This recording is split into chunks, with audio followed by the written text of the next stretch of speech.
I'd like to start with a story. John and Mary, both very successful doctors, were proud parents. Their son Josh had just graduated with full honors from Stanford as the valedictorian of his class. Months earlier, he had accepted an amazing job offer at a major tech firm in Silicon Valley. Years of hard work as parents have paid off, they thought. While listening to Josh's valedictorian speech, they could not hold back their tears of joy. Josh had grown into such a fine young man with a great education that would ensure his success for the rest of his life. He was now ready for the world, they thought.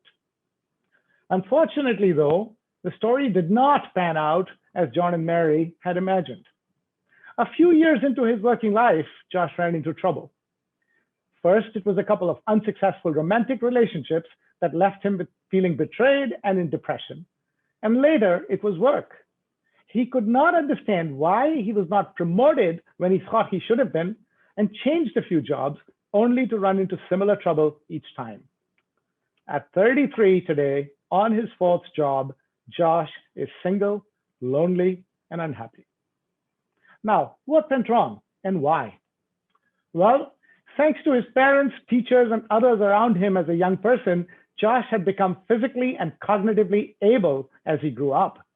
But was he as ready for the world as his parents had imagined on graduation day?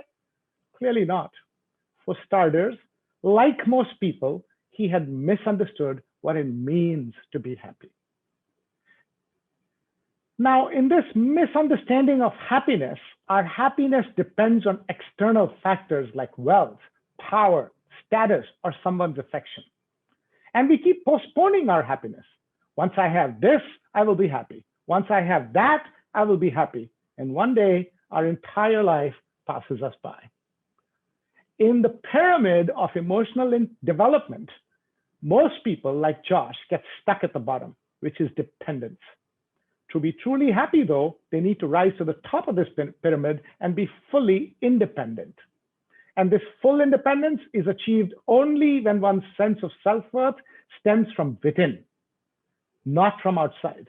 Let's take a look at what this looks like in practice. Independent people derive their happiness from two sources. The first is honest, absolutely honest clarity about one's values. They commit themselves to a handful of values which they will never compromise no matter what happens. And the key is never compromise no matter what happens. Next, they develop a life purpose based on those values which they pursue relentlessly.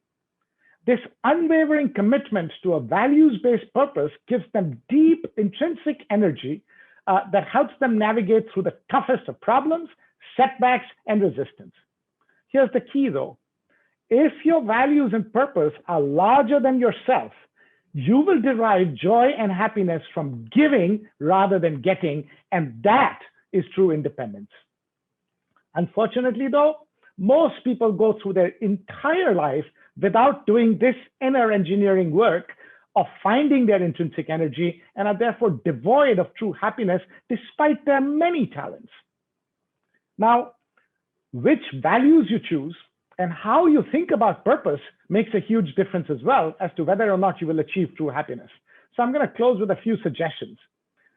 When you're thinking about your values, add these four in your mix. Acceptance. This is about accepting life's ups and downs with grace. Gratitude. Focus more on life's gifts and less on regrets. Forgiveness, the hardest, but one that is most correlated with happiness in my research. Find the inner strength to rise above anger and hate. And finally, emotional integrity, which is the courage to look in the mirror and admit at least to yourself what you really want in life. Everybody talks about emotional intelligence. I'm talking here about emotional integrity, which must come before emotional intelligence. And while thinking about purpose, think about these two ideas. Make choices, not sacrifices. If you develop a sense of purpose based on sacrifice, something that you gave up, you will never be happy. And unhappy people don't make other people happy. So do it because you want to, not because you have to.